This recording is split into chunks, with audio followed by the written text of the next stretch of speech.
So a few weeks ago, I was watching a TV show here in the UK called Portrait Artist of the Decade. This is a competition that happens every year, Portrait Artist of the Year, and the winners of the last 10 years or so were all together painting a portrait of the actress Judi Dench. And it was fascinating to watch. And what I didn't realise, I suppose the title should have told me, but I didn't think they would make all these talented artists compete with one another, because they're all winners, and it feels wrong to me that they did a competition with all the winners, but they did. And so there were two paintings in particular I want to talk about. All of the paintings and drawings were wonderful and interesting, and all of the artists are obviously incredibly gifted. But in particular, there were two paintings. So the one I thought should have won, and which Judi Dench selected, was by Christian Hook.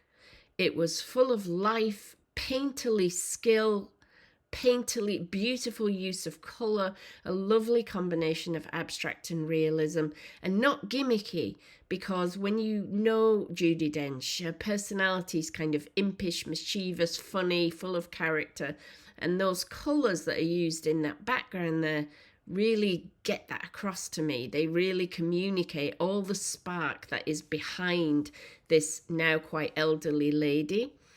And I loved that about his painting. It was youthful and vibrant while also showing the reality of her age. I thought it was a brilliant painting and completed in 4 hours. Oh my God, imagine what that guy can do when he has weeks, months to work on a commission. So amazing. And then when it came to prize giving time, even though Judi had picked that one as the one she wanted to take home, when it came to prize giving time, they picked someone else. They picked this charcoal drawing. Now, this is not to dismiss this artist. I think he's brilliant. I think this is a beautiful, sensitive drawing. But I think the likeness is a little bit off. The mouth isn't quite right. I'm not sure the nose is quite right. So it doesn't actually look like who it's supposed to be. That's not always the key with portraits. I get that. Maybe it communicates the essence of the person. But also the thought process behind the art. So the artist is often paints, but he said he drew because it's faster and there's only 4 hours.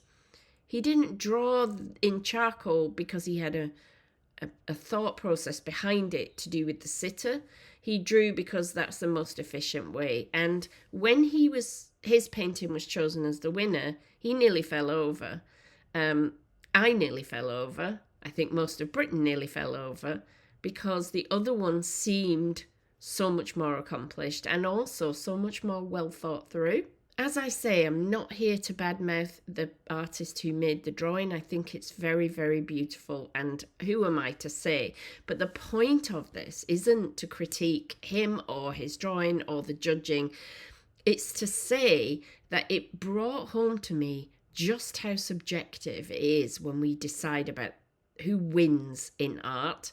When we pick something for an exhibition, if we're judges in a show, how subjective it is. And so when we're on the other side of it, when we've submitted our work and it's not being selected, we can get really hurt by that. And yet, actually, when you look at what happened there, if you feel like I do about what painting you would have chosen as the winner, it's so random, because any other judge could have come in and picked a different painting, either the one I liked or a different one, depending on what their aesthetic is, what their interest is, what they think is important, what's going on in the contemporary art at that time, what the exhibition theme is all about. And when I wrote about this in my newsletter, and if you don't get my newsletter, there's a link to sign up for that below. I send it every Sunday, all about art and art making. But one of my readers wrote back to me and said that she had some work selected for an exhibition, and she was really proud because it was quite selective, only 100 people out of 800 entries or something. She was feeling really proud. But when she got to the exhibition, the juror announced why she selected the pieces she did. And she said, I had a theme in mind and I picked the paintings that fit my theme. So it wasn't even anything to do with my readers skill or ability. It was to do with the fact that her painting fits some preconceived idea that the juror had. And this is what we can't know when we get a rejection letter. I recently got a rejection letter from an exhibition that I really felt I should have been included in. I really did. Maybe I'm delusional, but I felt like, yeah, I'm good enough for this exhibition. And yet, I've now seen which paintings were selected. All very, very, very good paintings, but all completely different from anything I make or would ever make or would ever be interested in making. A very strong focus on hyper-realism, and the few paintings that were selected that were not very, very realistic were, I would say, not painterly. The abstracts were quite intellectual, quite graphic. The whole way that I work, and the same as with Christian Hook, although I'm not putting myself on his level, but the idea of loving paint and the way paint looks, that is how I work, but that is not what was true of any of the selected paintings. So I can now see, looking at those, oh, right, I get it. You just don't like my type of artwork, and I'm never going to change it, so that never would have been a fit. And my painting wouldn't have looked right in that exhibition with all those other paintings that were so different from mine. So that exhibition just wasn't for me. So I can move on without being upset. And this is what I want to say to you, because most of the time when we're not picked for something, we don't get to see what was picked. And so we might never get that sense of, oh, right, I get it now. But I'm telling you, I'm giving you this to reassure you that if Christian Hook can lose a portrait painting competition to a charcoal drawing, then there is absolutely no reason for you to be upset if something of yours is not selected. There is no definition of good art that everyone agrees with that we're all going to say, oh yes, of course that one was the best. Of course that one would have been selected. There's just humans with subjective opinions. Yes, some are more knowledgeable about art than others. Still doesn't make them right just because they pick one thing over another.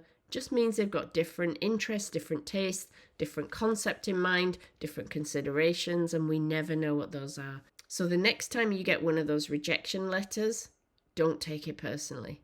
It's not personal.